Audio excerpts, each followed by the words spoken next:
Hello dear student, तो फिर स्वागत है आप सभी का।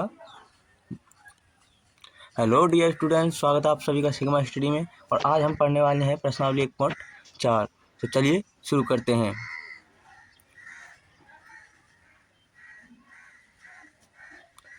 तो हम आ गए हैं प्रश्नावली 1.4 पर।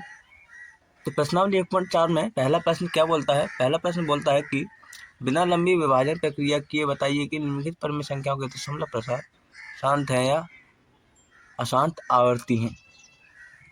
ठीक है, तो कौन कौन सी संख्याएं नीचे हमें बताना है इसमें कि जो संख्याएं दी है उनके जो दशमलव प्रसार हैं वो शांत हैं या अशांत हैं। देखो, पहला प्रश्न है 13/3125, दूसरा है 17/8, तीसरा है 64/455, तीसरा है 64/455, चौथा है 15/1600 और पाँचवा है 29/343 और छठा है 23/2 और 5/2, सातवां है 129/2, 5/7 और 7/5, आठवां है 6/15, नवा है 35/50 और 10वां है 77/210। हम इन सभी प्रश्नों के हल करेंगे। करना क्या है कि हम इन सभी प्रश्नों के हल करेंगे। तो इसमें हमें क्या करना है? कुछ नहीं करना, बस एक मिनट रुकिएगा, थोड़ा इसे क्लियर कर दूं। हमारे पास टोटल सभी अभी फिलहाल कितने प्रश्न हैं? हमारे पास अभी हैं 10 प्रश्न, और इन सभी 10 प्रश्नों के हमें ये बताना है कि उनके दशमलव प्रसार कैसे हैं, शांत हैं या अशांत आवर्ती हैं। हम दो तरह से कर सकते हैं, दोनों तरीके मैं आपको बताऊंगा। पहले दूसरे प्रश्न पर निगाह मार लें। ऊपर दिए गए प्रश्न में उन परिमेय संख्याओं के दशमलव प्रसारों को लिखिए जो कि शांत हैं।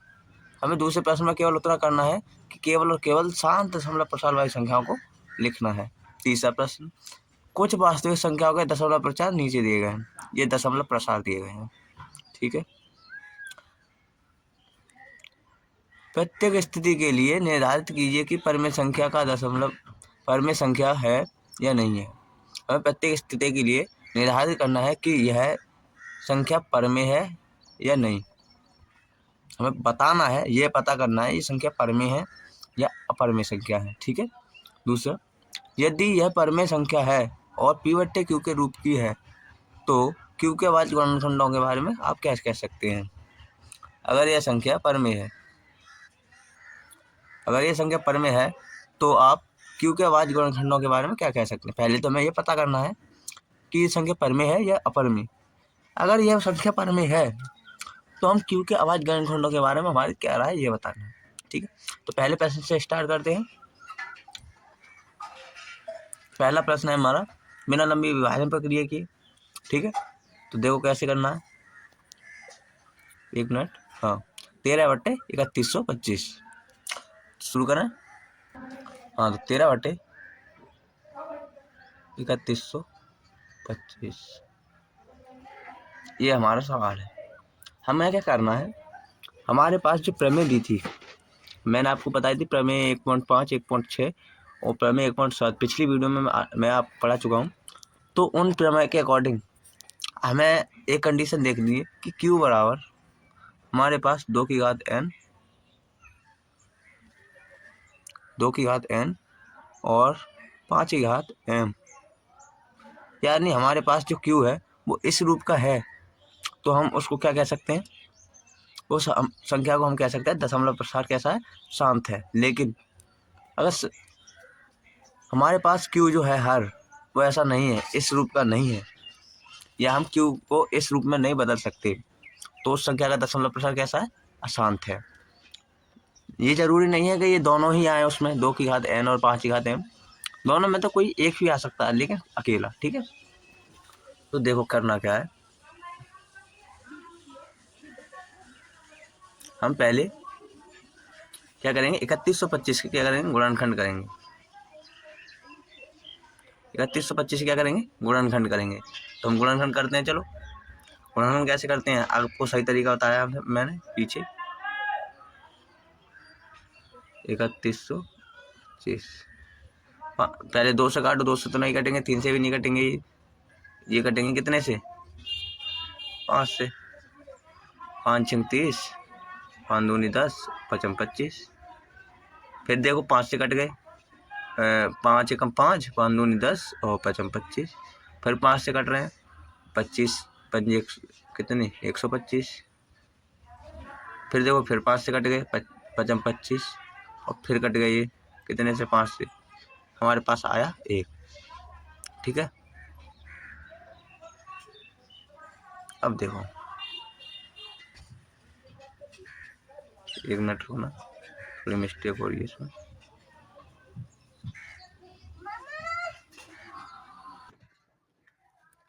हाँ तो अब देखो करना क्या है, मैंने बताया गुणनखंड करनी है। हमारे पास गुणनखंड क्या है, हमारे पास है कितनी बार 5 बार आया, कितनी बार 5 बार, यानी कि 5 गुणा 5 गुणा 5 इस ऐसे 5 बार। तो मैं इसको छोटे रूप में लिख लूँगा।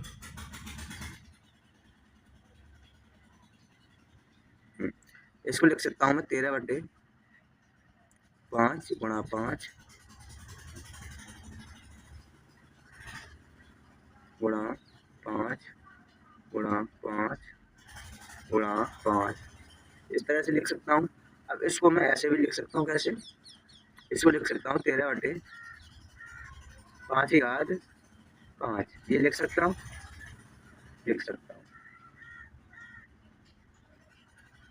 ठीक है।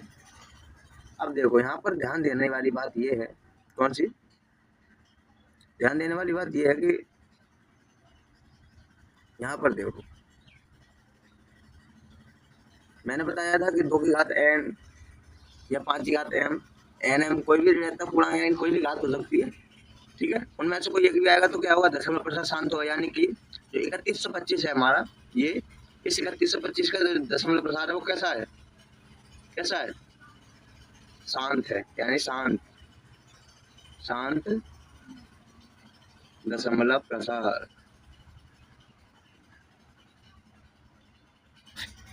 लेख मेरा ऐसा ही आएगा थोड़ा सा, क्योंकि हाथ से निकला लिख रहा हूँ। हाँ, शांत दशमलव प्रसार। तो देखो अगला सवाल क्या है हमारा, अगला सवाल है 17/8।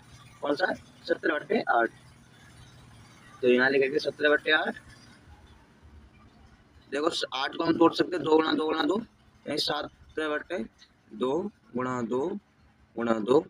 8 को ऐसे लिख सकते हैं 2 दूनी 4, 2 दूनी 4 दूनी 8 लिख सकते हैं। अब ऐसे भी लिख सकते हैं 17/2 की घात 3, यानी कि हम लिख सकते हैं, क्या कह सकते हैं कि शांत दशमलव प्रसार।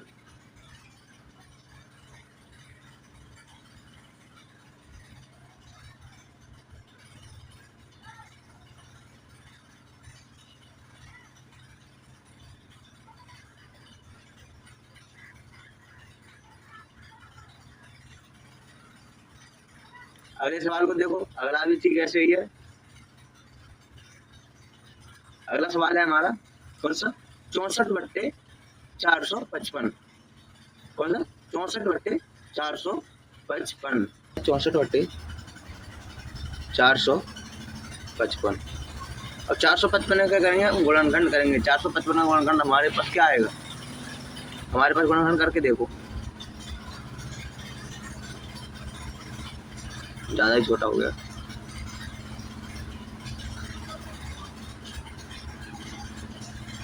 यहाँ हो जाएगा 455,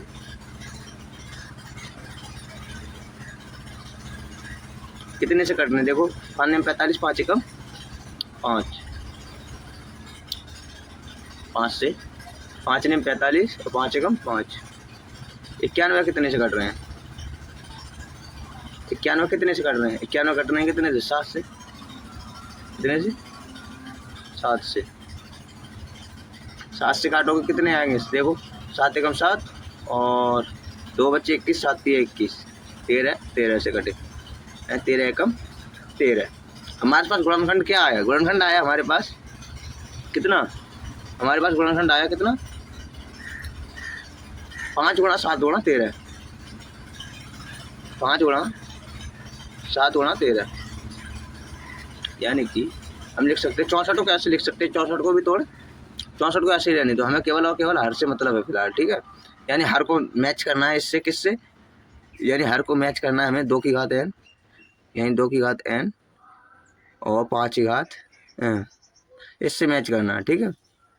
केवल और हर को केवल और केवल इससे मैच करना है। अगर इससे मैच करता है, दोनों में से कोई एक आ जाए, तब भी हमारा दशमलव प्रसार शांत होगा। दोनों आ जाएंगे तब भी दशमलव प्रसार कैसा होगा, शांत होगा। और हर हमारा इस रूप का नहीं है, तो इसका मतलब दशमलव प्रसार कैसा है, अशांत है।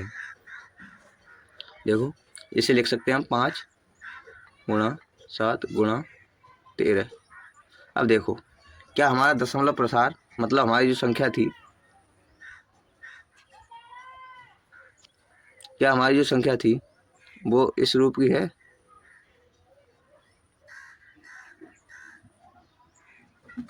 हमारी जो संख्या दी थी, मतलब जो हमारा गुणनखंड है, वो गुणनखंड हमारा क्या इस रूप का है? इस बात पर ध्यान दो, हमारा गुणनखंड जो है वो इस रूप का नहीं है, इस रूप का नहीं है। इसका मतलब क्या हुआ, यानी कि हमारा जो दशमलव प्रसार है वो कैसा है, अशांत है। मैंने बताया था ना, बहुत इजी वे में कराऊंगा। अशांत दशमलव प्रसार वो आप खुद ही लिख लेना, ठीक है, बहुत सरल है। मैं तो बस शॉर्ट में डाल देता हूँ अशांत और शांत, ठीक है, इतनी आवश्यकता भी नहीं है डालने की।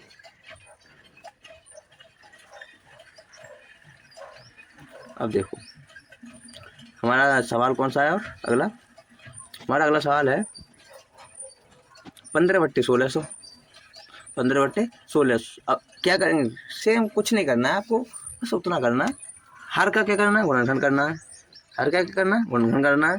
और उसके बाद उससे मैच कर लेना, किससे, किससे मैच करना है आपको, आपको मैच करना है, 1 मिनट, हाँ, आपको इससे मैच कर लेना है, ठीक है, आपको इससे मैच कर लेना है।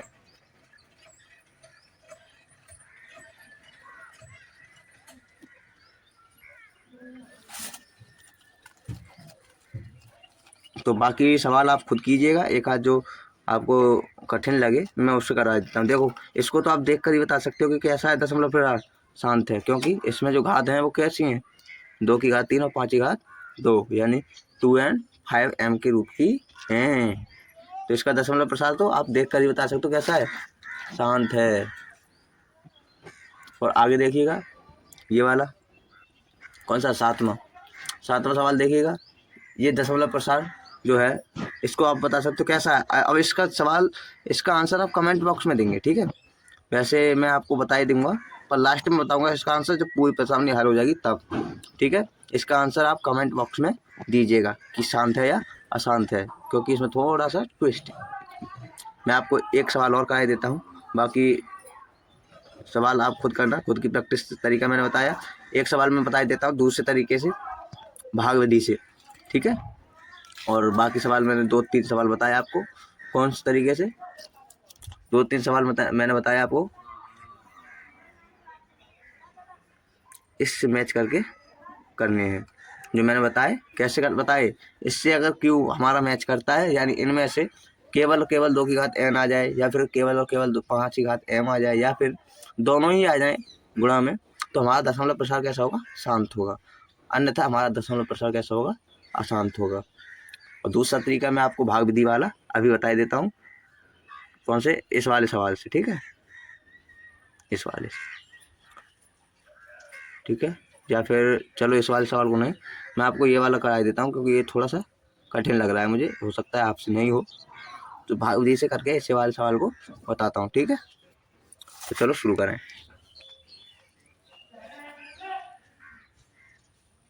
मिनट 29/343 हमारा सवाल है 29/343, 29/343 भाग दो। एक मिनट उल्टा कर दिया मैंने, थोड़ा मिस्टेक होगी इसमें।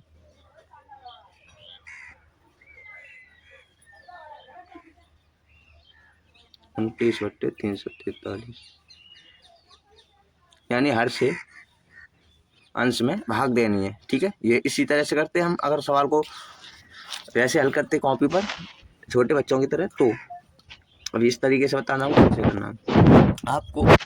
इसमें भाग देनी है, ठीक है।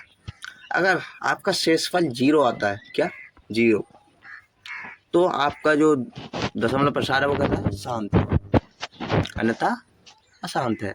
देखो करो कैसे करना है।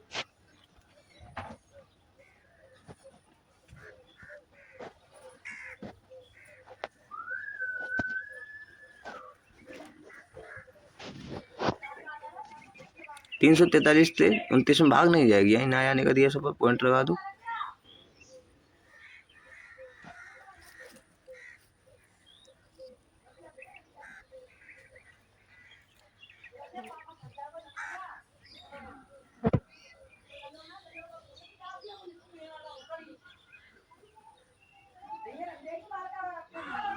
ठीक है, नया आने का देश पर हो गए 290, फिर भी भाग नहीं जा रही, फिर 0 लगाया, फिर इधर चीज लगाया। अब देखो कितने हो गए, 2900 और इधर है 343, यानी हम कह सकते हैं 3 निम 27, 3 निम 27, 9 बार भाग जा सकती है, और बचे हमारे पास कितने 200, और अगर 43 निम ज़्यादा हो जाएंगे 430, यानी 8 लगा सकते हैं, यानी 8 बार भाग जाएगी।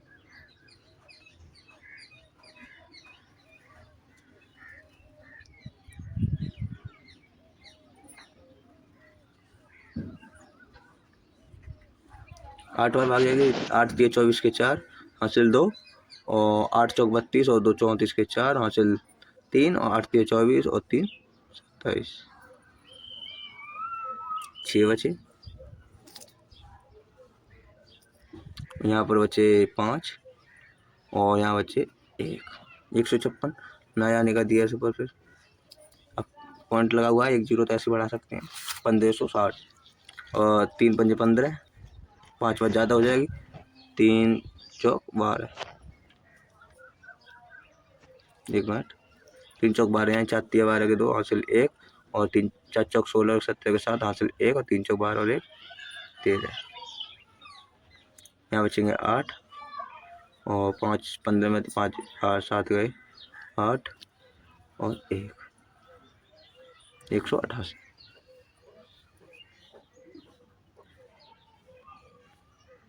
188, 188 हो गए।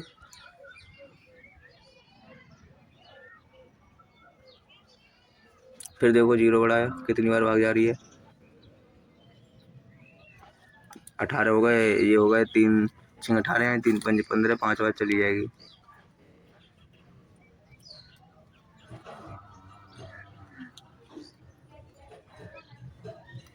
3 5 15, 5 बार भाग चली जाएगी, 5 तिया 15 5 हासिल 1, 5 16 के 6 हासिल 1, और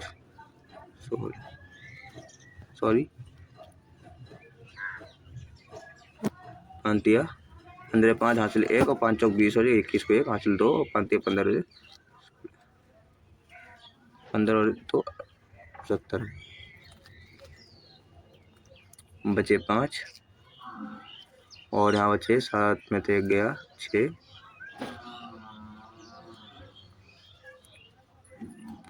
और 1। फिर देखो एक टाइम ऐसा आएगा जहाँ पर ये संख्याएं रिपीट होना स्टार्ट हो जाएंगी। अगर संख्याएं रिपीट होना स्टार्ट हो जाती हैं तो हमारा दशमलव प्रसार क्या है, अशांत है, क्योंकि वो फिर कभी कटेंगे नहीं, और अंत में अगर 0 आता है, पूर्णतः कट जाती है, तो क्या है, दशमलव प्रसार शांत है। सीधी सीधी सी बात है। देखो कितनी बार आ रही है, 16 3 5 15, 5 बार जा रही है, नहीं जा रही, नहीं जा रही, 4 बार, 4 बार आएगा 1372, यहीं 4 बार जा रही है, 1372, 8, और 15 में 14 में 7 के 7, 1 मिनट,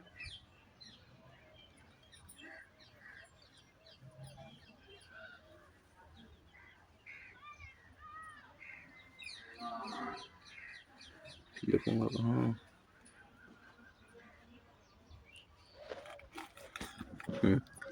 तो 4, हाँ कितने आ रहे थे,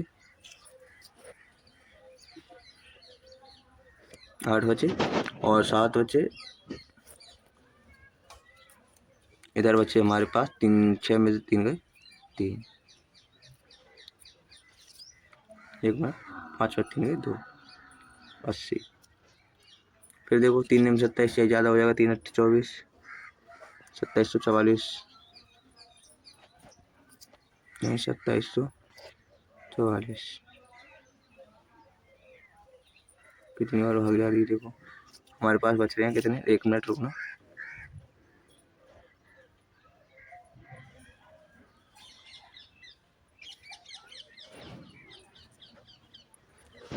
हमारे पास कितने बच रहे हैं, हमारे पास बच रहे हैं 6, 1 मिनट, 6 और 7 में 4 3,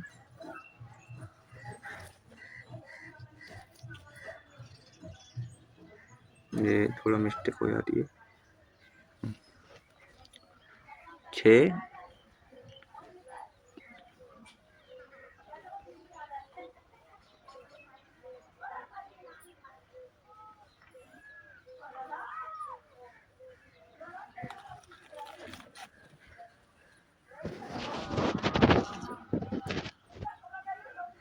3 और बच्चे 27 में 27 के 0, 36 फिर 0 लगा, 360, एक बार भाग जाएगी, बचेंगे हमारे पास आ गए फिर 343। हमारे पास बचे 17, 170 ना जाने का, फिर दिया सुपर, फिर दिया सुपर, फिर दिया सुपर, 1700, 5 बार जा रही है या नहीं जा रही, नहीं जा रही, 4 बार जा रही है, काफ़ी लंबी चौड़ी भाग हो गई है, तो 4 बार जा रही है, यानी कि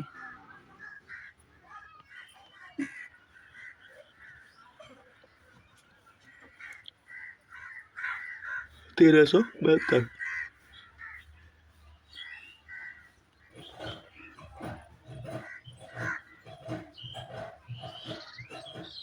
कितने बचे, 8 और 9 में 7 गए 2 और यहाँ 4 में 3 गए, सॉरी 6 में 3 गए 3, 328। फिर देखो ना जाने का जैसे पर वही, मतलब ये तो भागल काफ़ी लंबी चौड़ी है। अगर लास्ट में आपके पास 0 आ जाए, अगर आपके पास लास्ट में क्या आ जाए, 0 आ जाए,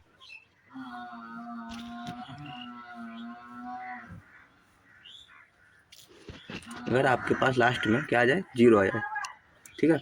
मैं इस भाग को थोड़े अगले पेज पर ले जाऊंगा, तो कितना आ जाएगा, यहाँ पर 32 आ रहे हैं, तो ये 9 बार भाग चली जाएगी आराम से, 9 लिख देते हैं।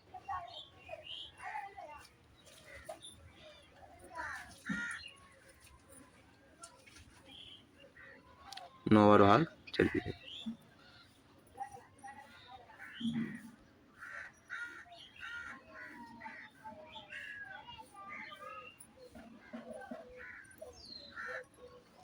यानी कि 9 3 27 के 7 हासिल 2 और 9 चौक 36 और 2 37 के 8 हासिल 3 और 9 3 27 और 3 30।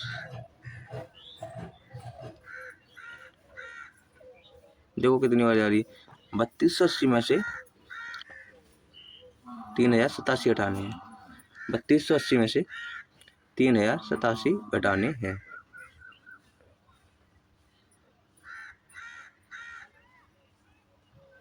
बत्तीस सौ अस्सी में से 3087 घटाने हैं, ठीक है। आगे देखो क्या करना है, तो मैं अगले पेज पर ले जाता हूँ इसे। 3280 में से 3087 घटाने, यानी 3280 3087 घटाओ, कितने बच रहे हैं, यहाँ बचेंगे हमारे पास 3 और 7 में 17 में से 8 और 9 और इधर बचा 1, फिर 0 लगा दिया, 1993। कितने आ रहे हैं, कितनी बार भाग जा रही है देखो, 1930 में कितनी बार भाग जा रही है, 3 6 18, 6 बार जाएगी क्या, 5 बार देने, 1700 आ रहे हैं, 1715, तो 6 बार देंगे, हो सकता है जा सकता, 6 बार देखो, चौथी 18 के 8 हासिल 1, अच्छे चौक 24 और 1 25 के 5 हासिल 2 और अच्छे 18 और 2 20 ज़्यादा हो जाएंगे। 5 बार आ रही है 1715। फिर देखो 5 और इधर बचे 2 में से गया 1 और 2 215 फिर 0। देखो कितनी बार भाग जाती है। ये भाग काफ़ी लंबी चौड़ी चलने वाली है, तो ये हमारा काफ़ी टाइम बर्बाद कर देगी। तो मैं चाहता हूँ कि ये भाग मैं मतलब आप खुद ही कर लीजिएगा। मैं अपने कैलकुलेटर से सॉल्व करके देख ही लेता हूँ कि मतलब भाग पूरी तरह से जा रही है या नहीं जा रही है। ठीक है, अगर भाग पूरी तरह से जा रही होगी तो एक निश्चित संख्या आएगी यहाँ पर, एक निश्चित संख्या आएगी यहाँ पर, ठीक है, यहाँ पर एक निश्चित संख्या आएगी। लेकिन अगर भाग पूरी तरह से नहीं जा रही होगी तो यहाँ पर क्या आएगी, अनिश्चित संख्या आएगी। यहाँ पर क्या आएगी, अनिश्चित संख्या आएगी, कोई लिमिट नहीं होगी उसकी, मतलब बढ़ती होगी। तो मैं एक बार सॉल्व करूँ। हमारे पास था कितना, 29 भाग 343। हमारे पास क्या आ रहा था, हाँ 8 4 5 4 8 1 0 5। हमने यहाँ पर कहीं ना कहीं मिस्टेक की है। ठीक है, मुझे लग रहा है 0 के बाद मिस्टेक की है, 0 के बाद 5 आ रहा है। तो कहाँ मिस्टेक की है भाई, यहाँ पर देखो 0 के बाद 5 बार भाग जा रही है, लेकिन 5 बार भाग जाने से 1715 आ रहे हैं, और यहाँ पर हमारे पास बच रहे थे कितने, 1700। तो इसने कैलकुलेटर ने गलती नहीं की है। ये भाग जो है वो कैसी है,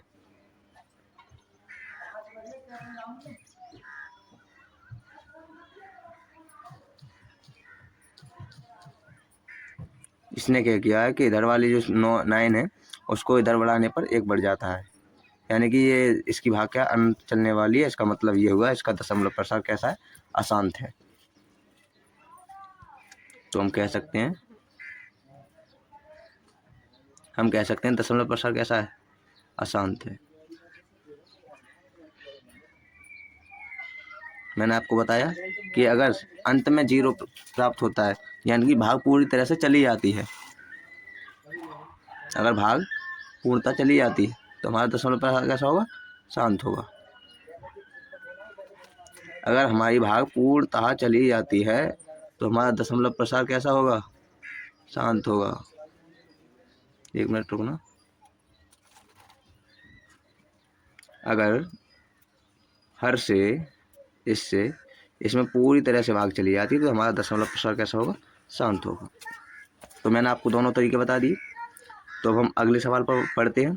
अगला सवाल क्या है, तो अब अगला सवाल हमारा है, ऊपर दिए गए प्रश्नों में उन प्रश्न पर में संख्याओं के दशमलव प्रसार लिखिए जो कि शांत हैं। तो आप जब इन सभी प्रश्नों को हल कर लेंगे तो आपको जो दशमलव प्रसार शांत हैं उन सभी शांत दशमलव प्रसारों के यहाँ पर लिख देना है। बस केवल और केवल शांत दशमलव प्रसार वाली संख्याओं को लिखना है, परमे के रूप में, यानी बटे के रूप में। ठीक है, आगे देखो। आगे कुछ वास्तविक संख्याओं के दशमलव प्रसार नीचे दिए गए हैं, मतलब कुछ दशमलव प्रसार आपको नीचे दिए गए हैं। ठीक है, ये प्रत्येक स्थिति के लिए निर्धारित कीजिए कि यह संख्या परमेय संख्या है या नहीं। हमें पता करना है कि जो संख्या दी है वो परमेय संख्या है अथवा नहीं है। आगे बोला, यदि परमेय संख्या है और इसे p/q के रूप की है, मतलब अगर हम इसे या तो ये पूछ रहा है कि अगर ये क्या है, परमेय संख्या है और इसे p/q के रूप में लिख सकते हैं, तो q के अभाज्य गुणनखंडों के बारे में आप क्या कह सकते हैं। ठीक है, ये बोला है। करना क्या है आपको, कुछ नहीं करना, बस छोटा सा ये करना है। देखो जो संख्या दी है कौन सी, 43 123, मतलब 1 से लेकर 9 तक की संख्या दी है। ठीक है, 43 के बाद करो, कैसे करना है, यानी 43 पॉइंट, थोड़ा बड़ा कर लूँ, पॉइंट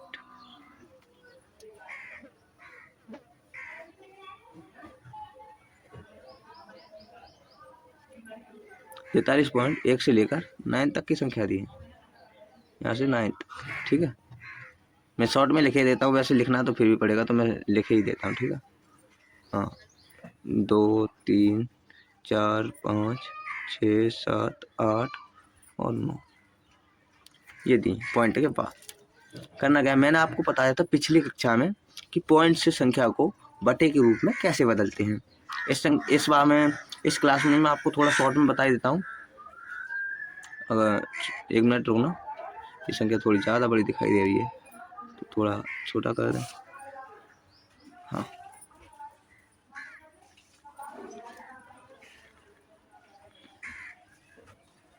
अगर मैंने पिछली कक्षा में क्या बताया था, अगर हम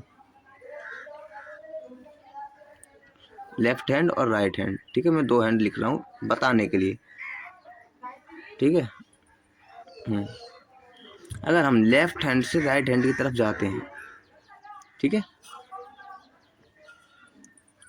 अगर हम लेफ्ट हैंड से राइट हैंड की तरफ बढ़ते हैं, लेफ्ट हैंड से राइट हैंड की तरफ बढ़ते हैं, तो जो पॉइंट है, पॉइंट को लेकर की बात कर रहा हूँ, ना कि ऐसे ही, मतलब जो पॉइंट है, इस पॉइंट को हम इधर से इधर को ले जाएं, ठीक है, तो यानी लेफ्ट हैंड से राइट हैंड की तरफ ले जाएं, तो क्या होगा, तो जो बटे में, यानी कि जैसे मान लो P/Q है, P/Q है, तो यहाँ पर जो Q है उसमें 10 की उतनी ही घातों से गुणा हो जाएगी जितने अक्षर हम इधर को बढ़ रहे हैं।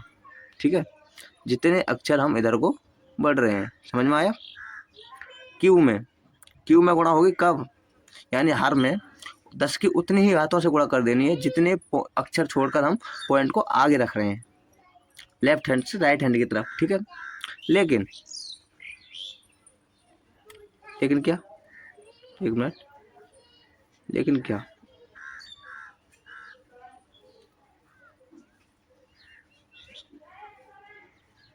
लेकिन अगर हम राइट हैंड से लेफ्ट हैंड की तरफ आते हैं,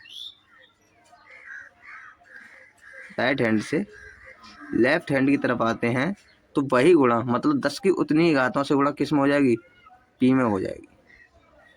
यानी Q को हम बिना पॉइंट के लिख देंगे और इसमें क्या हो जाएगी, 10 की उतनी ही घातों से गुणा हो जाएगी। अब देखना क्या है, यहाँ पर ध्यान देने वाली बात यह है, आप इस बात पर ध्यान देना, हम पॉइंट को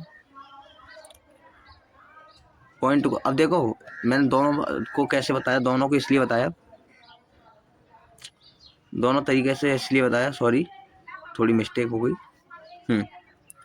हाँ, तो मैंने क्या बताया कि अगर हम राइट हैंड से लेफ्ट हैंड की तरफ जाते हैं, तो यानी पॉइंट को इधर से इधर को ले जाते हैं, तो P में 10 की या 10 की उतनी ही घातों से क्या हो जाएगी, गुणा हो जाएगी, जब हम इसको P/Q के रूप में लिखेंगे तब। अब देखना, यहाँ पर ध्यान देना, हम पॉइंट को किधर ले जा रहे हैं, पॉइंट को किधर ले जा रहे हैं, इस बात पर ध्यान देना। ठीक है, अब इसमें ध्यान देने वाली बात यह है, देखो हम इस वाली संख्या में क्या कर रहे हैं, इस वाली संख्या में क्या कर रहे हैं, पॉइंट को लेफ्ट हैंड से राइट हैंड की तरफ ले जा रहे हैं, यही तो कर रहे हैं, पॉइंट को लेफ्ट हैंड से राइट हैंड की तरफ ले जा रहे हैं। तो हम क्या करेंगे इस संख्या में,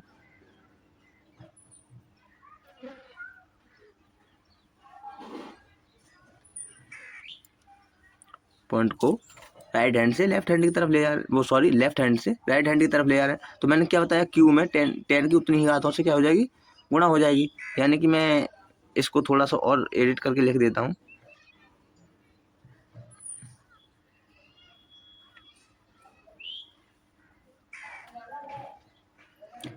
इंटू 10 की पावर m लिख देता हूँ मैं शॉर्ट में। ठीक है, Q में, ठीक है, और यहाँ पर P इंटू 10 की पावर n, यानी कि कुछ भी हो सकती है। ठीक है, मैं इसे शॉर्ट में लिख देता हूँ।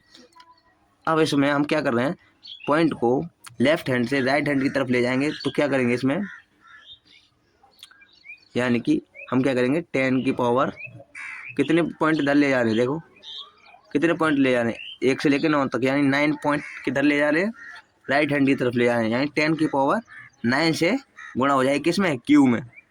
तो इस संख्या को हम ऐसे भी लिख सकते थे, कैसे, हम इस संख्या को लिख सकते थे कैसे, 43 पॉइंट और एक दो ऐसे पॉइंट और 9 के बटे में 1 लिख सकते थे बटे में 1 लिख सकते थे। लेकिन आगे क्या, अगर यहाँ से हम पॉइंट को हटा दें, यानी पॉइंट को हटा दें और यहाँ से पॉइंट को क्या कर दें, यहाँ से पॉइंट को लास्ट में पहुँचा दें। और मैंने बताया पॉइंट को लास्ट में पहुँचाने के बाद पॉइंट की कोई वैल्यू नहीं रहती, यानी पॉइंट के बाद कोई जीरो वगैरह है तो उसकी कोई वैल्यू नहीं है, यानी पॉइंट की कोई वैल्यू नहीं रही। ये पॉइंट को हमने लास्ट में पहुँचा दिया। अब यहाँ से पॉइंट को कितने पॉइंट इधर पहुँचाया, 9, कितने अक्षर इधर पहुँचाया, 9। चलो मैं पूरी संख्या ही लिख देता हूँ।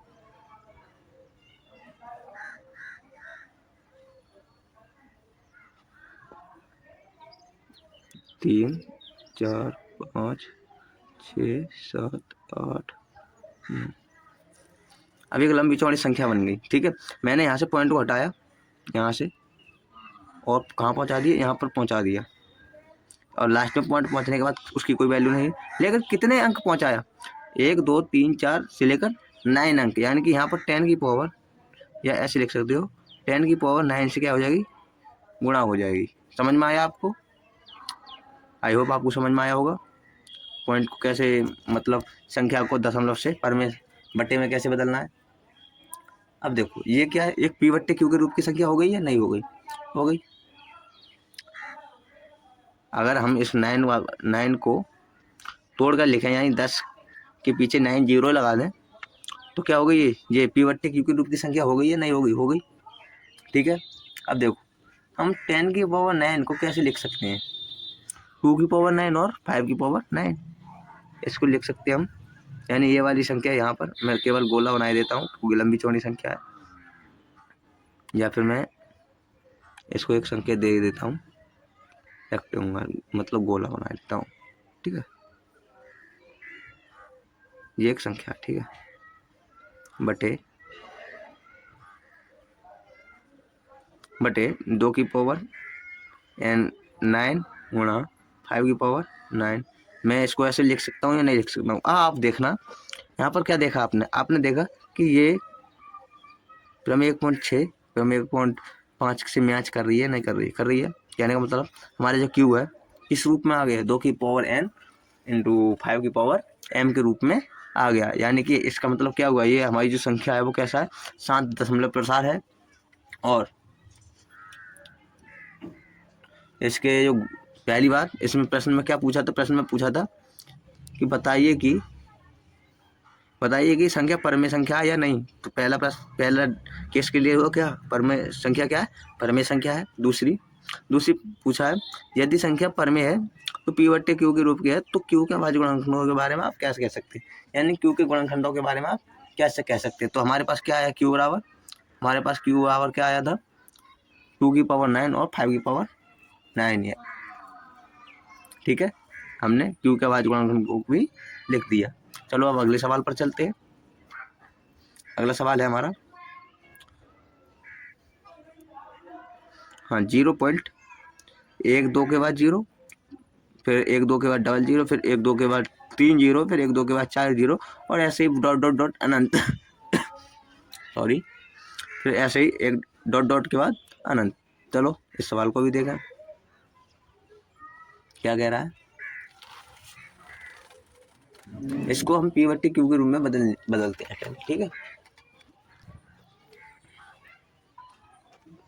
देखो पी बट्टे क्यू के रूप में नहीं लिख सकते, ये जो संख्या दी है इसको पी बट्टे क्यू के रूप में नहीं लिख सकते।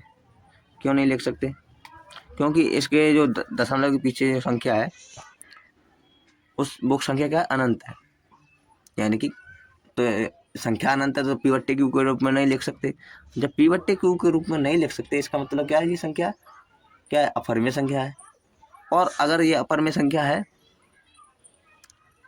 तो इसका दशमलव प्रसार तो साधारण सी बात है कि अशांति होगा। दूसरी बात, अब इसके, और देखो दूसरे केस की तो कोई ज़रूरत ही नहीं पड़ी, उसमें कहा था कि अगर संख्या परमेय है तो क्यू के अभाज्य गुणनखंडों के बारे में बताना। लेकिन ये संख्या क्या है, परमेय संख्या नहीं है, क्योंकि हम इसे पी बट्टे क्यू के रूप में नहीं लिख सकते। आगे देखो, संख्या है हमारे पास 43 के पीछे जो आगे संख्या दी थी, यानी पहले सवाल में जो संख्या दी है वही संख्या है, लेकिन इसके ऊपर एक डंडा लगा है। इस डंडे का बड़ा खेल होता है, मैं आपको इस वीडियो में क्लियर करा देता हूँ कि ये डंडा क्या होता है। ठीक है, बहुत बड़ा खेल होता है इसका भी। छोटी छोटी बातें ध्यान में रखनी चाहिए, क्योंकि गणित में छोटी छोटी बातें, छोटे छोटे चिन्ह, छोटे छोटे मिस्टेक हैं, एक बड़े हार का सामना करना पड़ता है। अच्छे खासे नंबर कट जाते हैं छोटी सी मिस्टेक की वजह से। मैं बताता हूँ ये डंडा क्या होता है। देखो, इस डंडे का मतलब होता है कि यानी जो संख्या के जिस भी संख्या के ऊपर ये डंडा लगा है, ठीक है, ये ना मान लो कि गांधी जी वाला डंडा मान लो इसे, कि जिसके ऊपर भी लग गया उसके वो अनंत है, मतलब जिसको भी इस डंडे ने सहारा दिया उसकी ताकत अनंत हो गई। ये मानो जैसे गांधी जी के हाथ में ये डंडा आ गया तो गांधी जी ने क्या कर दिया, भारत आज़ाद करा दिया। वैसे ही मानो, यानी कि जिन संख्याओं के ऊपर या जिन अंकों के ऊपर ये डंडा लग गया, जिसे हम इस डंडे को बोलते हैं बार, बार का चिन्ह बोलते हैं बार। खेत वाली बार नहीं, मत खेतों वाली बार समझो तुम के हम तार कसी लगाया या फिर कोई इंतजाम कराए, वो नहीं। इसको गणित वाला बार है ये डंडा, जो केवल ऊपर लगता है। तो जिस भी अंक के, जिस भी अक्षर के या जिस भी संख्या के ऊपर ये बार लग गया, इसका मतलब है वो संख्या बार बार रिपीट हो रही है, भाग में बार बार रिपीट हो रही है। चलो मैं एक उदाहरण देता हूँ आपको, उससे आपको क्लियर हो जाएगा। ठीक है, यहाँ देखना, जैसे मान लो मैंने 3 से 2 में भाग दिया, ठीक है, ना आने का दिया इसको पॉइंट और 20, 3 छिंग 18, फिर 2 आ गए पॉइंट, 3 छिंग 18,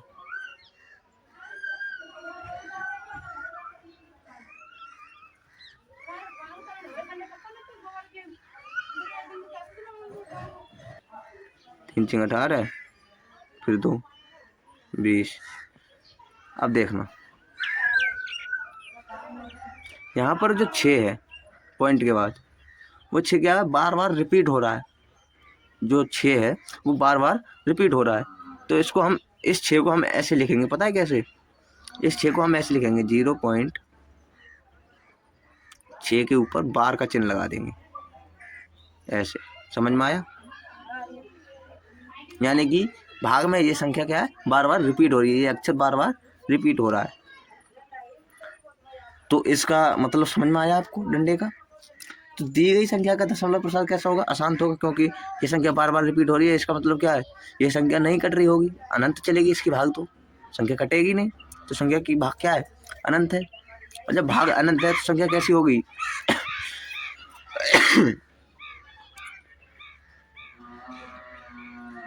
इस संख्या के ऊपर जो बार का चिन्ह लगा है तो संख्या बार बार रिपीट होगी, और बार बार रिपीट होगी तो इसका मतलब क्या होगा, भाग नहीं जा रही है, यानी अनंत भाग चल रही है। तो इस संख्या को हम पिवट टेबल के रूप में तो बदल नहीं सकते।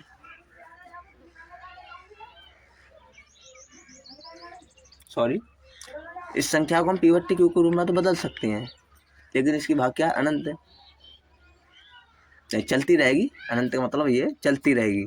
अब देखना, 2 तरह की भाग आपके सामने आई, 6 वाली और ये वाली, लेकिन इस बात पर ध्यान देना, कोई भाग आपको इस तरह की मिलती है, ठीक है, मतलब इसमें बार का चिन्ह नहीं आ रहा, पॉइंट के बाद बदलती आ रही है संख्या। तो इसका मतलब ये है कि वो संख्या क्या है, अपरिमेय है। ध्यान से सुनना मेरी बात को। ऐसी कोई संख्या आ रही है तो उसको तो आप आंखें मीच के बोल दो, जिसके ऊपर बार का चिन्ह नहीं है उसकी बात कर रहा हूँ, बार का चिन्ह ना हो उस संख्या की बात, उस संख्या को आंखें मीच के बोल दो कि संख्या अपरिमेय है और इसका दशमलव प्रसार क्या है, अशांत है, ठीक है। और अगर कहीं पर इस तरह से संख्या आ रही है जिसके ऊपर बार का चिन्ह, मैं एक बार फिर बता दूं, ये खेत वाली बार नहीं है, मत खेत वाली बार समझो तुम, ठीक है, जिसके ऊपर बार का चिन्ह है, तो ऐसी संख्या को क्या बोलोगे आप, ऐसी संख्या परमेय संख्या तो होगी। क्या होगी, परमेय संख्या तो होगी, लेकिन उसका दशमलव प्रसार कैसा होगा, अशांत होगा। क्या होगा, अशांत होगा। ध्यान से सुनना, एक बार फिर रिपीट कर रहा हूँ, ऐसी संख्या जिसके ऊपर बार नहीं है पॉइंट के बाद, तो उस संख्या को क्या बोलोगे, अपरिमेय संख्या और अशांत दशमलव प्रसार। ऐसी संख्या जिसके ऊपर बार का चिन्ह है तो वो संख्या क्या है, परमेय संख्या, लेकिन दशमलव प्रसार क्या है, अशांत है। शांत दशमलव प्रसार में मैंने आपको 2 कंडीशन बताई थी, कौन कौन सी, ध्यान से सुनो। ये वाली, सॉरी ये, या तो एक मिनट, या तो क्यू कैसा होगा, अगर आपको लिखा हुआ मिल रहा है क्यू बटे में, तो क्यू के ऊपर ये ध्यान देना है कि 2 की घात n 5 की घात m के रूप का है या नहीं है। दूसरी चीज़, अगर आपको ऐसे नहीं दिया है या आप ये भूल जाते हो, आप इस पॉइंट को भूल जाते हो, ये शॉर्ट ट्रिक है, शॉर्ट ट्रिक, इस शॉर्ट ट्रिक को याद रखना। अगर ये भूल जाते हो, आप ध्यान नहीं रहा आपको, तो क्या करना है, आप भाग दे के देखोगे, अगर शेषफल शून्य आता है तो क्या है, दशमलव प्रसार शांत है, अन्यथा अशांत है। ठीक है, आगे देखो, एक चीज़ और बता देता हूँ, आपने वो वाला फॉर्मूला पढ़ा था, a बराबर बी क्यू प्लस आर, यानी यूक्लिड विभाजन प्रमेय पढ़ी थी। यहाँ पर देखना, यूक्लिड विभाजन प्रमेय में ऐड करके देख लो, मतलब उसको लगा के देख लो, अगर आपका शेषफल क्या आ रहा है, शून्य आ रहा है, आर बराबर 0 आ रहा है, इसका मतलब क्या है, दशमलव प्रसार कैसा है, शांत है। अब देखो, मैं चीज़ों को कनेक्ट कराता हूँ आपके इस चैप्टर की, क्योंकि लास्ट चैप्टर है, प्रश्नावली पूरी एंड हो चुकी है, तो मैं इस चैप्टर को आपसे कनेक्ट कराता हूँ। ठीक है, पहले हमने क्या पढ़ा, पहले पढ़ा हमने यूक्लिड विभाजन प्रमेय। उस प्रमेय में ये वाली समीकरण दी थी। ठीक है, उस प्रमेय में ये वाली समीकरण दी थी। ठीक है, इस समीकरण के अकॉर्डिंग फिर दूसरी चीज़ क्या दिया था हमें, यूक्लिड विभाजन एल्गोरिथम। यूक्लिड विभाजन एल्गोरिथम में क्या कहा था, यूक्लिड विभाजन प्रमेय लगानी है और एचसीएफ निकालना है। अगर आर बराबर 0 आ जाता है तो बी जो है वो क्या है, हमारा जो बी है वो क्या है, एचसीएफ, बी क्या हो जाएगा, एचसीएफ हो जाएगा। ठीक है, ठीक है साहब। अब देखो, चीज़ों को कनेक्ट करना, यहाँ पर कंडीशन क्या आई थी, कंडीशन ये आई थी, एक मिनट,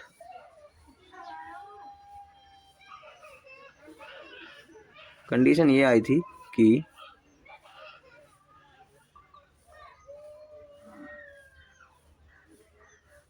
आर 0 हो, क्या हो, आर 0 हो, यही कंडीशन तो थी। दोनों जगह देखना, यहाँ पर एक यूक्लिड विभाजन एल्गोरिथम में बताया था, अगर आर 0 होगा तो क्या होगा, बी क्या होगा, एचसीएफ होगा, और यूक्लिड विभाजन प्रमेय के अकॉर्डिंग। ठीक है, और हमें यूक्लिड विभाजन प्रमेय में लगाकर दो चीज़ पता चल जाएंगी। यूक्लिड विभाजन प्रमेय में लगाओगे तो देखना, अगर दो संख्याएं, तो दो संख्याएं अगर उनको यूक्लिड विभाजन प्रमेय में लगाओगे तो क्या पता चलेगा, दो संख्याएं दी होती हैं हमें भाज्य, और भाजक तो हमेशा दिया होगा, जैसे 3/, एक मिनट, जैसे 3/2/3, तो इसमें भाज्य और भाजक तो दिए होंगे, हमेशा दो संख्या दी होंगी, तो दो संख्या दी होंगी, आपको क्या करना है, यूक्लिड विभाजन प्रमेय में लगाना है। तो आपको उससे ये तो पता पड़ जाएगा, पहला तो उसका एचसीएफ पता पड़ जाएगा, जितनी भी शांत दशमलव प्रसार वाली संख्या है उनका एचसीएफ पता पड़ जाएगा, बी एचसीएफ उसमें लगा कर देखना यूक्लिड विभाजन एल्गोरिथम में। और दूसरा चीज़ ये पता पड़ जाएगा आर 0 होने पर कि वो संख्या कैसी है, शांत है या अशांत है, शांत दशमलव प्रसार है या अशांत दशमलव प्रसार है, बस। तो आपकी प्रश्नावली यहीं पर एंड होती। आपको पूरे चैप्टर के मतलब नोट्स, पूरा सॉल्यूशन पीडीएफ, फ्री पीडीएफ हमारे टेलीग्राम चैनल, व्हाट्सएप चैनल पर मिल जाएगी। टेलीग्राम और व्हाट्सएप चैनल का लिंक डिस्क्रिप्शन में आपको दिया गया है, तो डिस्क्रिप्शन में जाकर टेलीग्राम को ज्वाइन कीजिए और नोट्स को सुव्यवस्थित तरीके से हल प्राप्त कीजिए। ठीक है, तो थैंक यू वेरी मच, बहुत बहुत धन्यवाद, मिलते हैं अगली वीडियो में।